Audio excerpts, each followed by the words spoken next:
월세는 사실 그냥 용돈이고 나중에 네. 토지가 올라서 이 건물을 팔았을 때의 이득이 저는 진짜 수익이라고 보고 요거는 정말 그냥 월세는 그냥 용돈이나 뭐 이런 거라고 그럼 생각하고 도대체 그 용돈의 낙찰- 월세가 한 달에 얼마나 나오는 거예요? 얘기 좀 해주세요. 올해 제가 낙찰받아서 제가 목표한 수익률이 월세 3천 만들기였는데 지금 월세 3천이요? 네네 지금 90% 달성했습니다. 아니 90%요? 아니 그러면 2,700만 원을 지금 1년 6개월 투자하신 분이 지금 2,700만 원의 월세를 받고 계신다는 네. 거잖아요. 와 대단하십니다 진짜.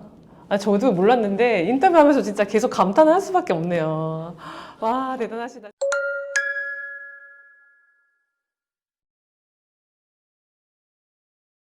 덕배님은 경매 투자에 관심을 갖게 된 계기가 혹시 있으실까요? 경기가 안 좋아지고 코로나 오고 막 이러면서 네. 부동산 값도 떨어지고 이러면서 부동산 공부는 부동산 관련 유튜브나 책으로 하고 있었는데 막상 투자할 엄두는 안 났거든요. 그런데 어느 날 우연찮게 경매에 관한 유튜브를 한 편 보고서는 나도 경매 공부 한번 해봐야겠다 해서 시작한 게 계기가 됐고요. 네.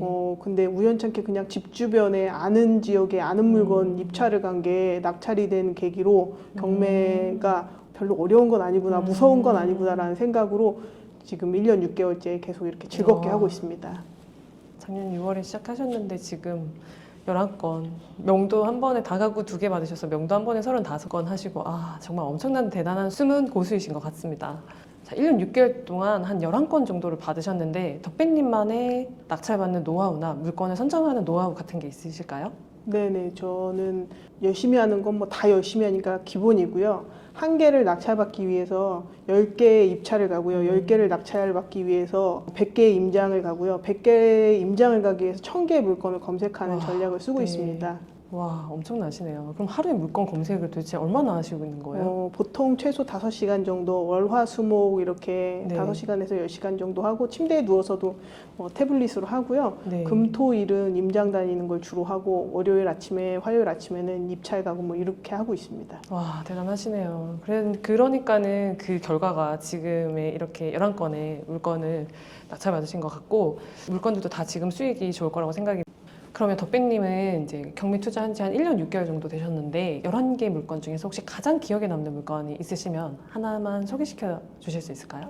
뭐 다 기억에 남고 다 좋은 물건이라 다 소중하지만 네. 최근 올해 초에 연속으로 한 네. 달 사이에 연속으로 받았던 다가구를 2채를 받았는데 명도를 35건 정도를 한꺼번에 했던 기억이 제일 남습니다. 와, 아니 다가구를 2개를 한 번에 받았고 네네. 그거를 또 한 번에 35개를 명도로 하셨다는 거예요? 35가구를? 네, 예. 와 이제 명도 엄청 달인이시겠는데 그러면은 그런 다가구 물건들 명도할 때 꿀팁 같은 게 있을까요?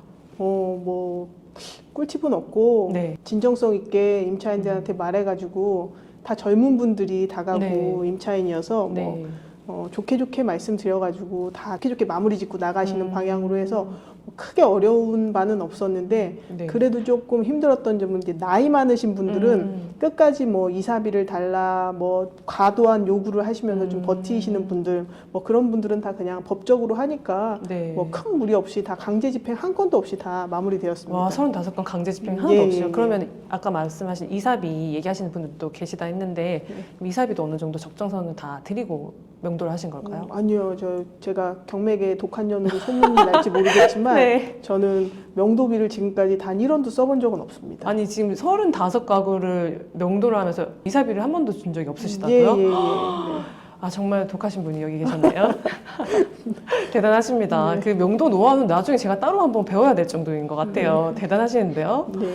그리고 이때 상가 볼 때 또 다른 물건도 하나 낙찰받았다고 들었어요. 상가를. 네네. 그것도 한번 보여주실 수 있으실까요? 네네. 이거 동대문에 있는 상가인데 청계 8가에 있는 동대문 도매시장 배우 상가예요.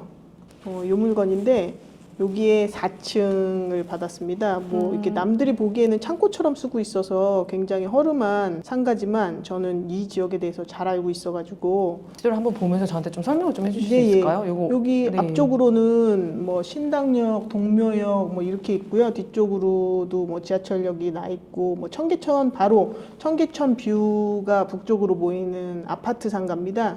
근데 여기는 뭐 필수 생활 상권은 아니지만 도매시장의 배후 수요가 밀집해 있는 상가여서 제가 요 동네에 오랫동안 살아가지고 잘 아는 어. 상가여서 낙찰받게 됐습니다. 여기 상가인가요? 네네. 보니까 상가가 거의 사무실로 사용하고 있는 예, 그런 예. 데인가 봐요. 네네네. 쇼핑몰이나 이런 사무실들이 많이 밀집해 있는 지역입니다. 이 지역 이 지역 자체가. 자체가. 그러면은 이 물건이야말로 사실 어떻게 보면은 더 초보인 분들은 어렵게 생각할 만한 물건일 것 같아요. 지금 여기 경매 물건지에 나와 있는 사진을 한번 보면은 왠지 공실이 굉장히 많을 것 같은 상가인 느낌인데 이런 상가들을 보셨을 때는 어떤 투자 포인트를 잡고 투자를 하게 되신 거예요?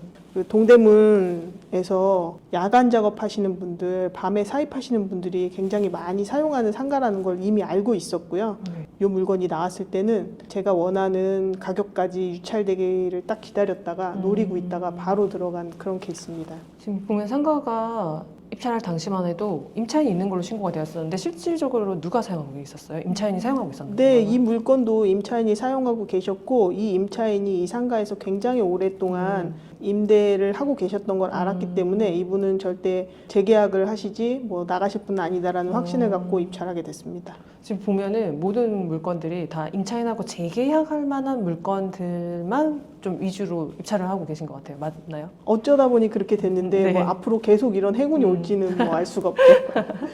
그러면 이것도 그러면은 결국 임차인하고 재계약하셨다는 거네요. 명도 네, 없이? 네, 네. 바로 또 이제 네. 등기 치는 날 바로 계약해서 벌써 월세 다 받고 있습니다. 축하드립니다. 고맙습니다. 그럼 이거는 어떻게 수익률이 어떻게 돼요? 네. 요거는 지금 취득세 등록세 다 해서 2억 정도에 낙찰받았고 네. 대출로 1억 5,800 정도 받았고 보증금 1,000만 원에 월세 부가세 포함 132만 원 받고 있습니다. 그러면 얘도 이자 빼고 그럼 한 달에 얼마 남는 거예요? 이자 한 50만 원 나가고요. 네. 한 70만 원 와, 남습니다. 진짜 소액으로 이렇게 요즘에 상가하기 참 좋을 때는 확실한 것 같기는 해요. 그렇죠? 네네네. 11건을 낙찰받으시면서 입찰은 훨씬 더 많이 하실 거 아니에요? 그런 네. 입찰하는 과정에서 좀 재미난 에피소드 있으시면 들려주시겠어요? 네, 뭐 입찰 법원 가다가 뭐 똥 마려운 거 뭐 이런 거는 너무 수도 없이 많고요. 정말 어느 네. 날 법원에 입찰을 3건을 넣으러 갔는데 네. 공유자 우선 매수 신고하러 온 네. 그 부부가 계셨는데 네. 공유자 우선 매수가 뭔지 모르고 그거를 입찰함 안에 그 보증금과 내용을 넣어가지고 이 집을 날리게 생긴 부부가 계셨는데 네네. 제가 그분들 너무 딱해가지고 제 주머니 보증금 남은 거 돌려받은 걸로 그분들 도와드리려고 이렇게 주섬주섬 하고 있는데 어떤 여자분이 앞에서 이 보증금으로 쓰세요 이러는 거예요. 그래서 네. 딱 보니까 제 동생이 가가지고 그분한테 돈을 주고 있어서 네, 그분한테 5천만 원을 잠깐 2시간 꺼드렸는데 네. 그분이 너무너무 감사해 하시면서 네. 밥을 먹자 그래서 아니다 그러면서 막 눈물을 흘리시고 손을 막 벌벌 떠시길래 아니다 그러고 돌아왔는데 네. 제가 그 보증금 입금 받은 계좌로 네. 30만 원을 입금해 주신 거예요. 그래가지고 동생하고 둘이서 밤에 갈비살에 소주를 맛있게 먹었습니다. 그런 일들도 있었군요. 올 봄에 받았던 다가구인데요.